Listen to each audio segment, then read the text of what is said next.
Nila po sa ating lahat, kumusta? So ito po yung topic natin, Medit Masayang binalita na nakita na niya ang kanyang special someone sa Hong Kong. So napanood naman po natin yung kanyang live, no? May special somewhat daw siya.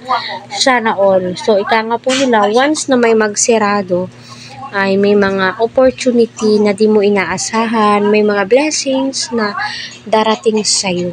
So, totoo naman po yun, no? Kita naman po natin na grabe, mas binibless po ngayon si Medit. Napakaraming biyaya ang dumarating sa kanya. Diba? So, totoo nga po yun. So, ano po yung opinion nyo patungkol nga po dito? Sa akin, masaya po ako kung ano man po yung blessings na natatamasa ni Medit dahil deserve naman po niya yan, diba? Pag-pray na lang po natin na safe po siya sa pang-araw-araw po niyang ginagawa.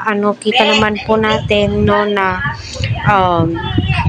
marami po ang sumusuporta at nagmamahal nga po sa kanya. Kaya patuloy lang po tayo. Huwag po natin skip ang kanilang ads, especially, no, kung hindi dahil po sa Kalingap, kita naman po natin na wala naman po yung biyayang ganyan, di ba? Kaya ayun nga po, no, tuloy lang po tayo sa pagsuporta. Iwasan po natin mang batikos kasi nga po hindi po tinuturuan ni Medit na i-bash ang kanyang mga hindi po tinuturuan ni Medit ang kanyang community na mang bash, diba? Kung napapansin nyo po, napaka-positibo po niyang tao. Kung sino man ho yung special someone ni Medit, nahanap na niya po talaga yung taong para sa kanya. Diba?